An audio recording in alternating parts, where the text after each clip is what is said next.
உருளைக்கிழங்குல மிளகாத்தூள் உப்பு எல்லாம் போட்டு சும்மா ஃப்ரை பண்ணி கொடுத்துட்டு ஃப்ரெஞ்ச் ஃப்ரைஸ்ன்னு சொல்லி கொஞ்ச நாள் ஏமாற்றினேன். அதுக்கப்புறம் ஏமாற்ற முடியல, இது ஃப்ரெஞ்ச் ஃப்ரைஸே கிடையாது அப்படின்னு சொல்லிட்டா. சரி ஓகே, எனக்கு ஒரிஜினல் ஃப்ரெஞ்ச் ஃப்ரைஸ் தான் வேணும் அப்படின்னு சொன்னால், ஒரிஜினல் ஃப்ரெஞ்ச் ஃப்ரைஸ்லாம் காலையில் செய்யணும், டைம் இருக்காதுல்ல.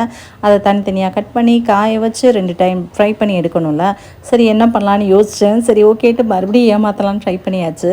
இது கூட கொஞ்சமாக நல்ல கார்ன்ஃப்ளவர் மாவு போட்டு பெரட்டி எடுத்துட்டு அப்படியே எண்ணெயில் போட்டு பொரிச்சு எடுத்துட்டு அதுக்கப்புறமா உப்பு மிளகுத்தூள் போட்டு அப்படியே லைட்டாக பெரட்டி கொடுத்தேன். அப்போது நம்பிட்டு ஆமாம் இதான் ஃப்ரெஞ்ச் ஃப்ரைஸ் அப்படின்னு சொல்லிட்டு ஒரிஜினல் ஃப்ரெஞ்ச் ஃப்ரைஸ் எப்படி இருக்கும் அப்படின்றத ஆல்ரெடி சாப்பிட்ருக்கா. ஆனால் டேஸ்ட் வந்து கிட்டத்தட்ட இதில் சாப்பிடும்போது அதிகமாக தான் இருந்துச்சு. சரி ஓகே ஆமாம் இதுதான் ஃப்ரெஞ்ச் ஃப்ரைஸ் அப்படின்னு நம்பி ஸ்கூலுக்கு எடுத்துகிட்டு போயிட்டாங்க. நீங்களும் செஞ்சு கொடுத்து உங்கள் பிள்ளைங்களை ஈஸியாக ஏமாற்றலாம். ஏதோ ஒன்று கொடுத்து சாப்பிட வைக்கணும், அவ்வளோதானே. சாப்பிட கொடுக்குறதுக்கு என்ன சொல்லி சொன்னால் என்ன, எப்படியோ ஒன்று சாப்பிட்டா சரி தானே. டிஃபன் பாக்ஸ் காலியாக வந்தால் போதும் அப்படின்றதானே எல்லாமாவும் நினைப்போம். அதே மாதிரி தான் நானும் நினச்சேன். இதுதான் ஃப்ரெஞ்ச் ஃப்ரை ஷிவானி, இதுமாதிரி இதுமாதிரி சாப்பிடு அப்படின்னு சொல்லி ஸ்நாக்ஸ்க்கு கொடுத்து